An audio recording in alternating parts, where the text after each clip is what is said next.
Did you know we have 3D printers at the library? Watch this video to learn all about it. At several of our branches, we have Prusa 3D printers. With the Prusa, we can print all kinds of things. Industrial 3D printers can print using materials like metal, glass, and porcelain. Our printers use PLA, which is plastic filament that comes in a variety of colors. If you would like something printed, go to our website and put in a request. On our site, scroll down to the bottom of the page and click 3D printing.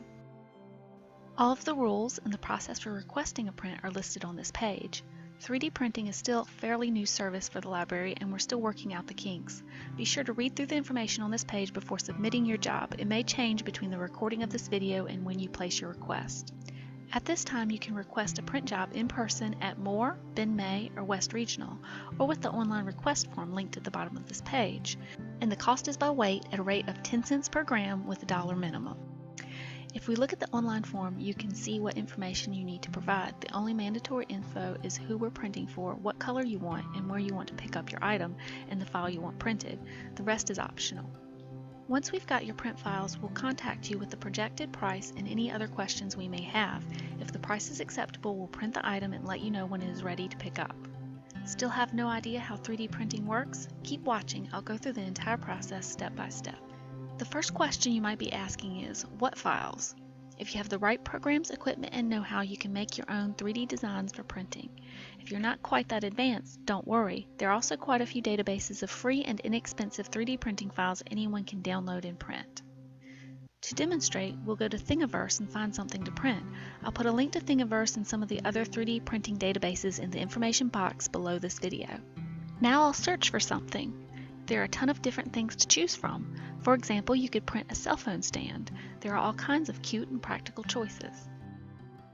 There are also a lot of fan items. Look at the Game of Thrones themed items. And all kinds of other weird things to print. When you find something you're interested in, click on it. You can see how many people have made this thing before and check out pictures if there are any.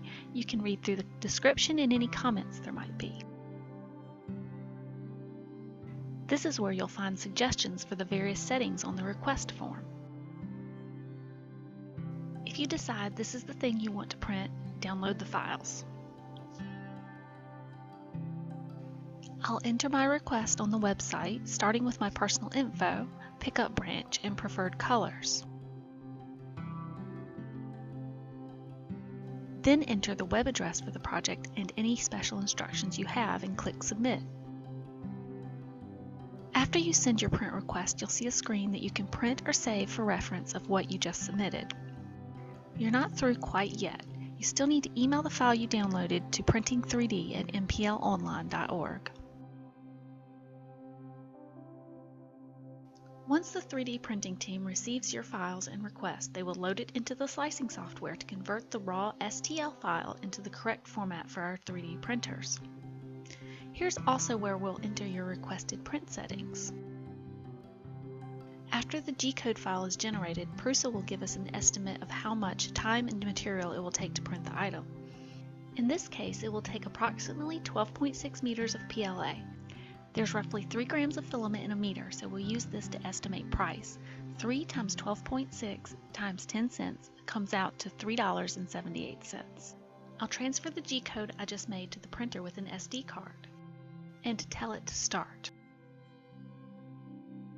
The printer works by laying down thin layers of melted plastic on top of each other until it builds up to the shape you want. This isn't a fast process. This small clown figurine will take about 5 hours, which is one of the reasons you have to place a request and pick up the items later. Projects are often left to run overnight.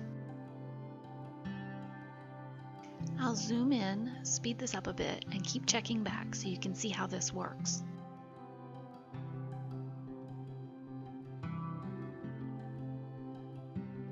5 hours later, the project is finished printing and I have to get it off the plate.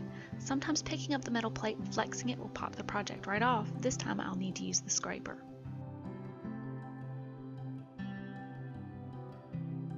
I'll weigh it to check out our materials estimate. It came out to 36 grams, which is 360, slightly less than our original estimate. You'll notice that this doesn't look quite like it's supposed to. That's because of the supports, which are extra material added to a project so it doesn't collapse in on itself while it prints. The supports are designed to cleanly break off a finished project, but sometimes that's easier said than done. The supports on this are going to take some work, but I should eventually be able to clear them off with the help of some pliers. And finally, the finished product. If there's something you'd like 3D printed or you have any questions about 3D printing, let us know. We'd be happy to help. If you have any follow-up questions or suggestions for future tutorials, please leave me a comment down below. Don't forget to subscribe to this channel for more information on how best to use library resources. And as always, thank you for watching.